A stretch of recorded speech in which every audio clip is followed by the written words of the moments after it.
नमस्कार, उत्तराखंड बुलेटिन में आप सभी का स्वागत है। मैं हूं आपके साथ निशा शर्मा। ये उत्तराखंड की तमाम खबरों पर एक नजर डालते हैं।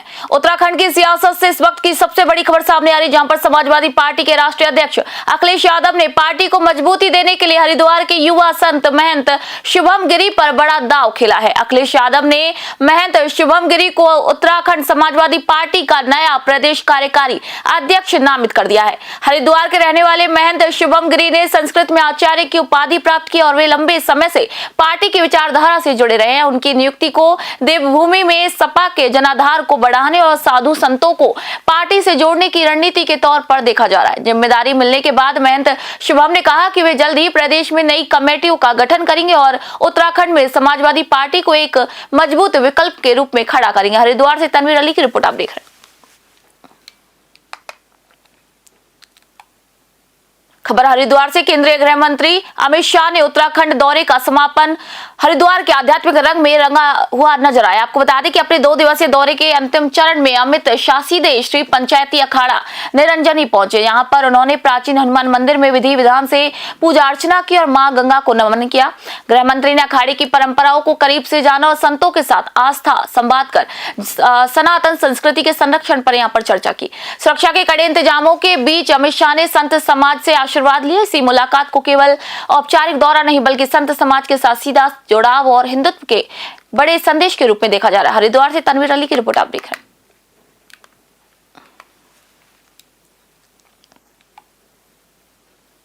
हैं।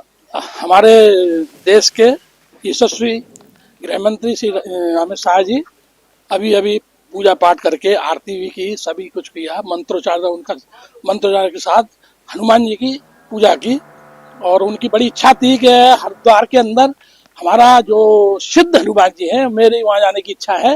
तो हमारे अध्यक्ष जी रविंद्रपुर जी ने कहा कि अखाड़े में हमारे हनुमान जी का मंदिर है, आप वहाँ जाइए। तो इधर आए और करीब 10-15 मिनट तक रहे और हम लोगों ने उनको हनुमान जी की चांदी की मूर्ति भेंट की, गंगाजलि दी और शॉल उड़ा करके स्वागत किया। नहीं ऐसा, वो बड़े व्यस्त थे, उनको जाना था, एक तो लेट हो गए थे और बस बड़े खुश हुए हमारे अखाड़े की लोकेशन देख करके। बोले ऐसा सीन मैंने नहीं देखा किसी अखाड़े का। बोले कि ऐसे सीन में हमारा नहीं खड़ा है, मतलब सामने गंगा जी बह रही हैं, व्यू देख के बड़े खुश हुए। रुड़की में ठंड के बढ़ते प्रकोप के बीच उत्तराखंड राज्य आपदा प्रबंधन प्राधिकरण के उपाध्यक्ष विनय रोहिला ने देर रात सड़कों पर उतरकर औचक निरीक्षण किया। राज्य मंत्री के अचानक पहुंचने से नगर निगम महकमे में अफरा तफरी मच गई। विनय रोहिला ने रेलवे स्टेशन और विभिन्न चौराहों पर अलाव की यहां पर व्यवस्था जांची और जरूरतमंदों को कंबल वितरित किया। निरीक्षण के दौरान नगर निगम की व्यवस्थाएं दुरुस्त मिली, जिस पर मंत्री ने संतोष व्यक्त किया। उन्होंने अधिकारियों को सख्त निर्देश दिए कि शीतकालीन व्यवस्थाओं में कोई भी लापरवाही ना हो और कोई भी बेसहारा खुले आसमान के नीचे ना सोए। इस दौरान मेयर अनीता देवी यहां पर मौजूद रही और व्यवस्थाओं को और भी पुख्ता करने का यहां पर भरोसा दिलाया गया। हरिद्वार से तनवीर अली की रिपोर्ट आप देख रहे हैं। की तरफ से राज्य मंत्री जी के साथ में, रोहिला जी के साथ में, तो शीतलहर की जो प्रकोप हो रखा है, तो हम जगह जगह हम लोग कंबल वितरण कर रहे हैं। जो लावा जल रहा है उसका हम नगर निगम की तरफ से चल रहा है। तो हम यही कहना चाहते हैं कि आज हमने यहाँ पे जो शीतलहर का है तो हमने कंबल का वितरण किया है सबने। पूरे प्रदेश के अंदर शीतलहर चल रही है। शीतलहर के प्रकोप में मनुष्य हानि ना हो, पशु हानि ना हो, लोगों को ठंड के प्रकोप से बचाया जा सकता है। इसी क्रम में माननीय मुख्यमंत्री जी ने आपदा प्रबंधन विभाग को निर्देश दिए थे कि समुचित व्यवस्था की जाए। उन्हीं व्यवस्थाओं के दृष्टिकोण से आपदा प्रबंधन विभाग द्वारा पूरे प्रदेश की, जिसमें सचिव स्तर के सभी विभागाध्यक्ष, सभी जिलाधिकारी और सभी प्रशासन के आपदा प्रबंधन विभाग के सभी अधिकारियों ने भाग लिया था। जिसके बाद पूरे प्रदेश में एक एडवाइजरी जारी की गई, जिस एडवाइजरी के अनुरूप प्रत्येक नगर पालिका क्षेत्र का, सभी क्षेत्रों का एक नोडल अधिकारी नियुक्त किए गए। उन नोडल अधिकारियों के अंतर्गत वहाँ यदि कोई रास्ता बंद है, बर्फबारी है, तो उसे रोकने के उपाय तुरंत किए जाए, दवाई की व्यवस्था तुरंत की जाए, अलावा लगाए जाए, कंबल यदि किसी पे कोई ठंड से दिक्कत है तो उसे रखा जाए, सभी रैन बसेरे चुस्त दुरुस्त हो, वहाँ पे गर्म पानी, सब चीज़ों की व्यवस्था हो। मतलब तात्पर्य है कि शीतलहर के प्रकोप से यदि कोई मनुष्य को कोई नुकसान उसके शरीर पर हो रहा हो तो उसकी रोकथाम करने के लिए आपदा हरिद्वार के लक्सर में बिजली बिलों में मनमाने सरचार्ज और किसानों के कनेक्शन काटे जाने के खिलाफ कांग्रेस ने जोरदार प्रदर्शन किया। पूर्व राज्य मंत्री रविंद्र सिंह आनंद के नेतृत्व में दर्जनों कार्यकर्ता और किसानों के अधिशासी अभियंता कार्यालय का यहां पर इन्होंने घेराव कर जमकर नारेबाजी की। कांग्रेस नेताओं का आरोप है कि साल 2025 की भीषण बाढ़ की मार झेल रहे किसान अभी भी आर्थिक संकट में है, लेकिन विभाग बिलों पर विलंब शुल्क और सरचार्ज लगाकर जनता का शोषण कर रही है।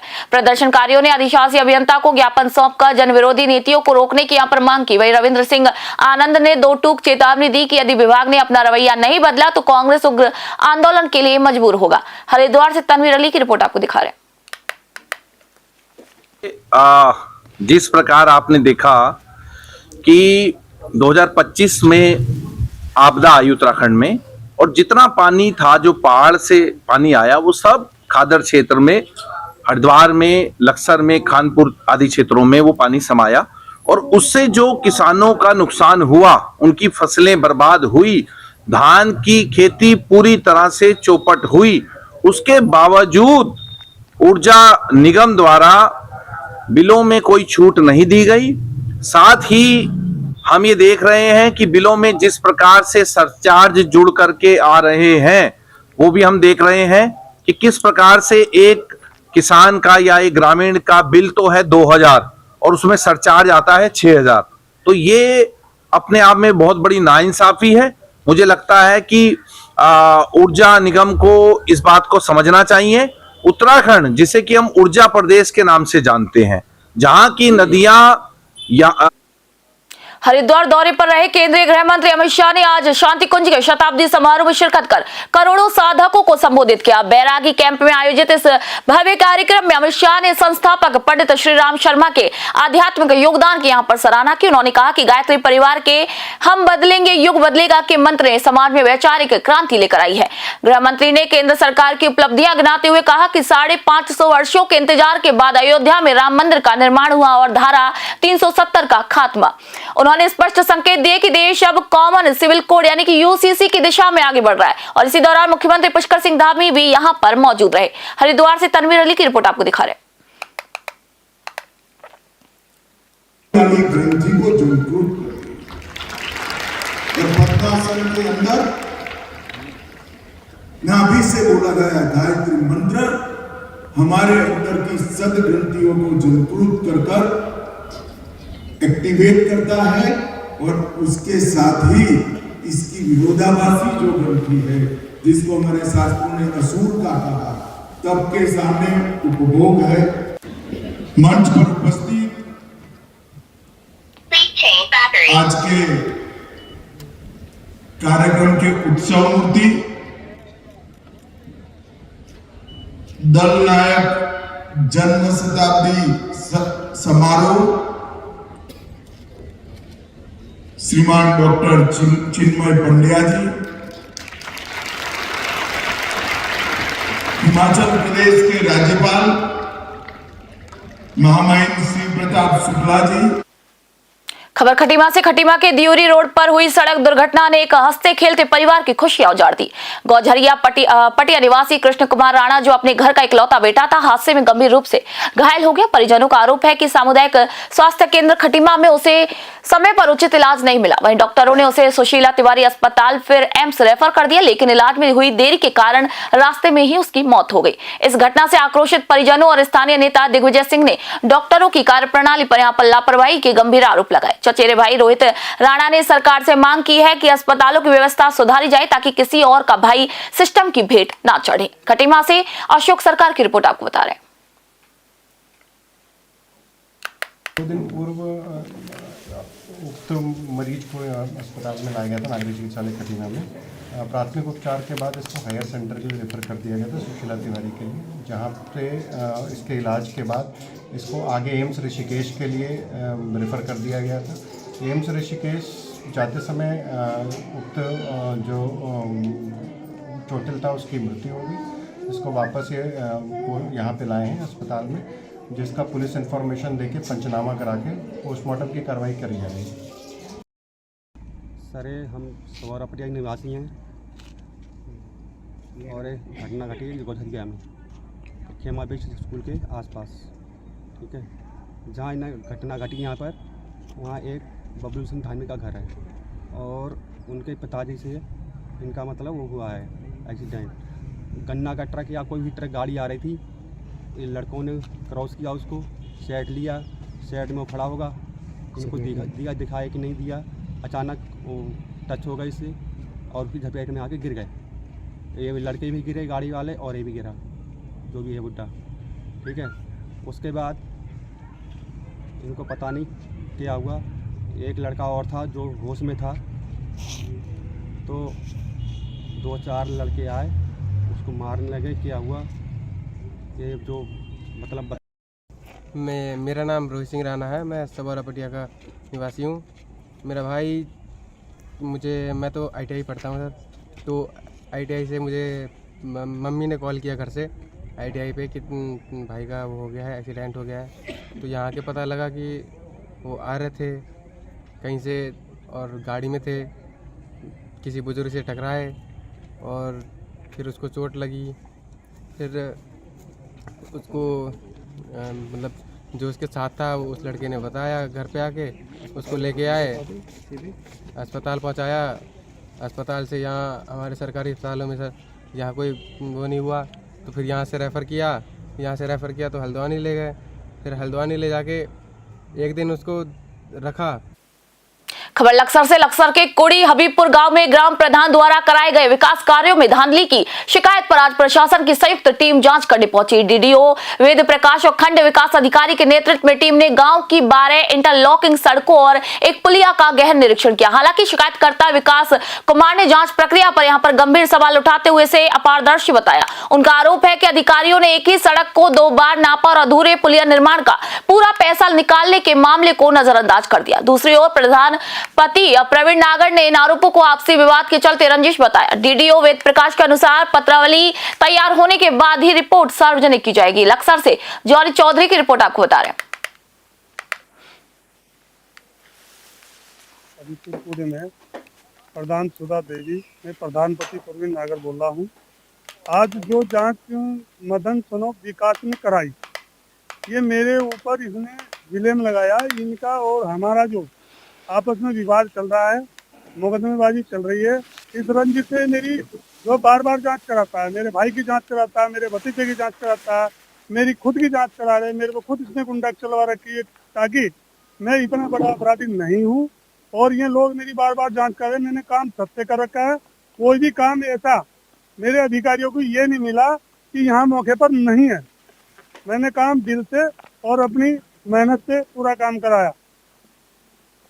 हबीबपुर कुड़ी में कार्य दिखा रखा प्रधान ने, ये कार्य सही नहीं हो रखा है, इसमें लागत लगा रखी ज्यादा और काम हो रखा कम। सड़कों में भी 2-3 बार सड़कें लिखवा रखी है, सड़क बनी हुई 1 बार और उसमें कच्चा माल नहीं डाल रखा, कुछ भी नहीं, खोद के चेक करिए अभी तक। और ये पुलिया यहाँ जो पीछे पड़ी हुई है, ये पुलिया भी ढंग से मपी नहीं और ना खुदवा के मपाई, वो ऐसे चले गए, पूरी संतुष्टि है। और यहाँ क्या नाम जो स्कूल है, प्राइवेट स्कूल, इसके अंदर जो RCC डाल रखी वो RCC मपवा रखी है और वो मपनी थी। पूरा बजट निकलवा रखा है, गांव में दिखा रखा है कि छिड़काव हो रखा है उसका, मच्छरों की दवाई का, वो भी छिड़काव 1 बार नहीं हुआ अभी तक। बहुत से काम ऐसे है मतलब जो करवाए दिखा रखे और करवाए है नहीं अभी तक, ठीक है जी। इससे भी कोई संतुष्टि नहीं हुई, अभी तो सारे काम पेंडिंग में पड़े। और देखो अभी मापी भी नहीं, क्या नाम इसका पुलिया, और वे चले गए। अभी जांच चल रही है, अभी तो हमने फिजिकल वेरिफिकेशन किया है, जांच कमेटी पूरी इसमें आ रखी है जांच करने के लिए, और जो पत्रावलियों के अवलोकन के बाद जो फाइंडिंग्स होंगी वो फिर जिलाधिकारी महोदय को रिपोर्ट इसकी सौंपी जाएगी। अभी जो इनकी लिस्ट है इसके हिसाब से 14 सड़कें और 1 पुलिया थे, सब मिला के टोटल 14 काम है।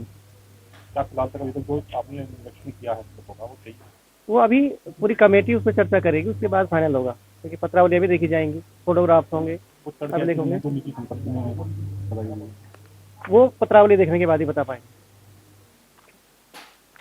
खबर सितारगंज से। सितारगंज के गोविंदपुर गांव में एक 72 वर्षीय बुजुर्ग जागीर सिंह ने अज्ञात कारणों के चलते नदी किनारे जामुन के पेड़ से फांसी लगाकर अपनी जीवन लीला समाप्त कर ली। जानकारी के मुताबिक मृतक दोपहर करीब 3 बजे अपने मौसेरे भाई के घर जाने की बात कहकर निकला था। देर शाम घर न लौटने पर परिजनों ने तलाश शुरू की तो छोटे भाई को जागीर सिंह का शव पेड़ से लटका हुआ मिला। मृतक पेशे से ड्राइवर था और उसका एक बेटा कनाडा में रहता है। सूचना मिलते ही पुलिस ने मौके पर पहुंचकर शव को कब्जे में लिया। सामुदायिक स्वास्थ्य केंद्र CHC पीएचसी के डॉक्टर रोहन ने उसे मृत घोषित कर दिया, जिसके बाद पुलिस ने पंचनामा भर शव को पोस्टमार्टम के लिए खटीमा भेज दिया। आत्महत्या के कारणों का फिलहाल पता नहीं चल पाया। सितारगंज से मनोज हालदार की रिपोर्ट आपको बता रहे हैं।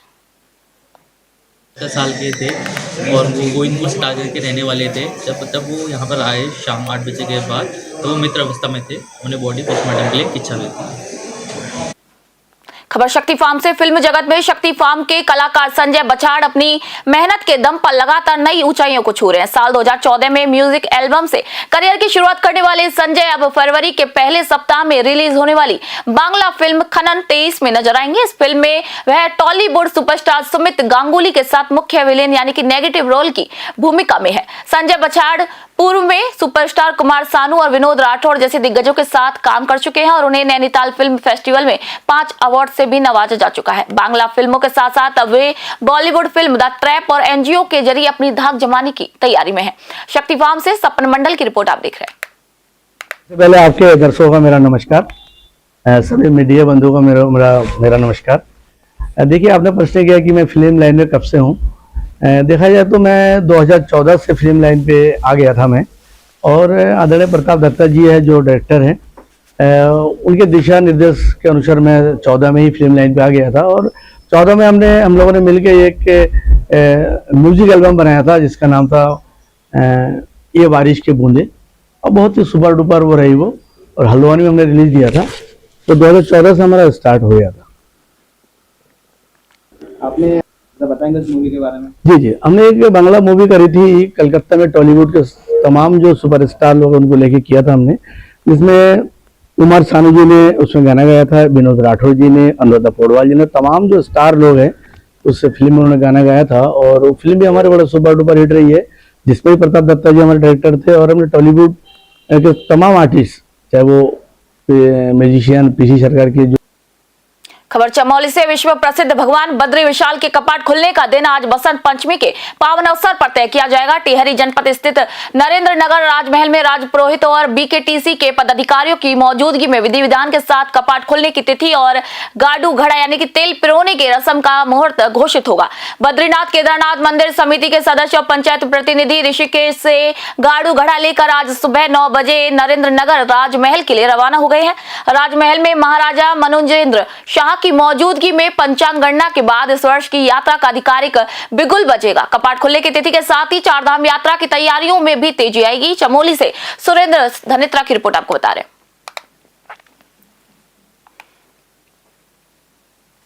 धर्मनगरी हरिद्वार में आज बसंत पंचमी के पावन पर्व पर आस्था का अद्भुत संगम देखने को मिला। तड़के भोर से ही हर की पौड़ी के ब्रह्मकुंड सहित तमाम गंगा घाटों पर श्रद्धालुओं का भारी सैलाब उमड़ पड़ा। देश के कोने कोने से आए भक्तों ने कड़ाके की ठंड के बावजूद मां गंगा के शीतल जल में पवित्र स्नान कर सूर्य उपासना की। बसंत पंचमी की धार्मिक परंपरा का निर्वहन करते हुए बड़ी संख्या में श्रद्धालु पीले वस्त्र धारण कर घाटों पर पहुंचे, जिससे पूरी धर्मनगरी बसंती रंग में रंगी हुई नजर आई।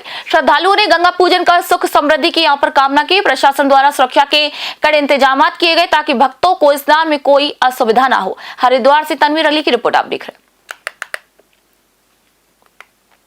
चमोली से खबर। उत्तराखंड की सुप्रसिद्ध नंदा देवी राज जटा यात्रा को लेकर यहां पर जारी विवादों के बीच आज बाण गांव में एक महत्वपूर्ण बैठक हुई है। आपको बता दें कि राजजात यात्रा को लेकर यहां पर ये विवाद हुआ है, जहां पर एक महत्वपूर्ण बैठक की गई है। ये बैठक में क्षेत्र के जनप्रतिनिधि और वरिष्ठ नागरिक और सामाजिक संगठनों ने एक सुर में ये कहा कि राजजात यात्रा अपनी मूल परंपरा और प्राचीन रीति रिवाजों के मुताबिक ही संपन्न होनी चाहिए। वक्ताओं ने यहाँ पर स्पष्ट किया कि इस पवित्र धार्मिक आयोजन को राजनीति का अखाड़ा नहीं बनाया जाएगा। वहीं बैठक में सर्वसम्मति से प्रस्ताव पारित किया गया। इतने विशाल ऐतिहासिक आयोजन के लिए शासन प्रशासन का पूर्ण सहयोग अनिवार्य है, क्योंकि स्थानीय स्तर पर बिना सरकारी मदद के इसे संपन्न कराना संभव नहीं। वहीं सभी ने यात्रा की गरिमा और आस्था बनाए रखने का यहाँ पर संकल्प लिया। चमोली से सुरेंद्र धनित्रा की रिपोर्ट आपको बता रहे हैं। के लिए आज एक महत्वपूर्ण बैठक यहाँ पे प्रधान जी की अध्यक्षता में आहूत की गई। विषय सभी लोगों का मानना, ग्रामीणों का मानना यह है कि भाई अगर दोनों समितियाँ अगर आपस में तालमेल बना के नोटिस से राजा मनौती मांगने के लिए छतौली के साथ यात्रा चलाता है या कुरूड़ से डोली आती है, तो तभी वहाँ के हम लोग जो लाटू देवता के साथ हकूकान वाले लोग हैं तभी यात्रा में सम्मिलित होंगे और आगे हम तभी बैदनी से आगे बढ़ेंगे। अगर दोनों समितियों में समझौता नहीं। धन्यवाद मीडिया से जितने भी हमारे बंधु हैं, विशेष रूप से जो आज हमारे ग्राम सभा वार्ड में जो बैठक की गई, जो हमारे सयाने लोग थे, बुजुर्ग लोग थे और हमारे जो युवा प्रतिनिधि हैं, सभी ने एक ही राय रखी है। अगर दोनों ही नौटी और क्रूड आपस में समझौता करते हैं तो हम राजजात में शामिल होंगे, क्योंकि इसमें प्रशासन का बहुत बड़ा हाथ है। क्योंकि वाण का बहुत बड़ा महत्व है, इसलिए महत्व है क्योंकि सभी डोलियाँ, सभी देवी देवताएं वाण में पधारते हैं और उससे जो यहाँ पर जो जनसंख्या है उसका भारी दबाव वाण में रहता है, जिससे प्रशासन की हमें बहुत सख्त आवश्यकता है। बिना प्रशासन के हम राजजात नहीं कर पाएंगे और यही बात रही है जो सभी। नमस्कार दोस्तों, सबसे पहले सारे देश और प्रदेशवासियों को बसंत पंचमी की हार्दिक शुभकामनाएं। मैं हीरा सिंह गढ़वाली, नंदा राजजात पड़ाव अध्यक्ष वाण। मैं सभी लोगों से ये कहना चाहता हूँ कि नंदा देवी राजजात को लेकर जो है सारे क्षेत्र में यह कोई निर्णय नहीं ले पा रहा है कि राजजात होगी या नहीं होगी। और हमारा एक ही निवेदन है ग्राम सभा वाण का, जो फाइनल डिसीजन है कि यहाँ पे निर्जन पड़ाव, इससे आगे जो है निर्जन पड़ाव है और अंतिम पड़ाव जो है हमारे वाण गांव में है। सारे देश विदेश से यात्री आते हैं। और जो आज हमारे ग्राम प्रधान श्रीमती नंदनी देवी जी की अध्यक्षता में इस लाडो धाम वाण में मां नंदा देवी के इस प्रांगण में 33 कोटि देवताओं का जो महासंगम यहाँ पर होता है राजजात में, सभी गांव वालों के द्वारा यह निर्णय लिया गया कि सदियों से जो हमारी राजजात धार्मिक एवं पारंपरिक मनाते हम लोग आ रहे हैं, उसी हिसाब से अगर हम लोग चाहते हैं कि उसी हिसाब से आगे की राजजात भी मनाते आए। अगर समिति के द्वारा इस प्रकार से अगर अलग अलग बटे रहते हैं तो गांव लाडू धाम वाले ने निर्णय लिया है कि हम लोग बैदनी में ही सप्तमी के दिन जात को वहीं पर मनाएंगे और आगे का हमारी इस पर कोई जिम्मेदारी नहीं होगी। खबर खटीमा से किच्छा विधायक तिलक राज बेहड़ के बेटे पर हुए हमले के मामले में चौंकाने वाले खुलासे के बाद अब खटीमा में राजनीति गर्मा गई। विधायक द्वारा स्वयं हमले को उनके बेटे का रचा हुआ पाखंड बताने और सार्वजनिक माफी मांगने के बाद आज सामाजिक कार्यकर्ताओं ने उप जिलाधिकारी को ज्ञापन सौंपा। वरिष्ठ समाज सेवी राज गौरव सोनकर के नेतृत्व में सौंपे गए इस ज्ञापन में उन लोगों के खिलाफ सख्त कार्रवाई की मांग की गई है जिन्होंने सोशल मीडिया पर भ्रांतियां फैलाकर सरकार और पुलिस की छवि को धूमिल करने की कोशिश की। प्रदर्शनकारियों का कहना है कि जब विधायक ने गलती स्वीकार कर ली है तो राजनीति चमकाने वालों को भी माफी मांगनी चाहिए। पुलिस की मुस्तैदी की सराहना करते हुए उन्हें मांग की है कि भ्रामक पोस्ट डालने वालों पर एफआईआर दर्ज की जाए। खटीमा से अशोक सरकार की रिपोर्ट आप देख रहे हैं।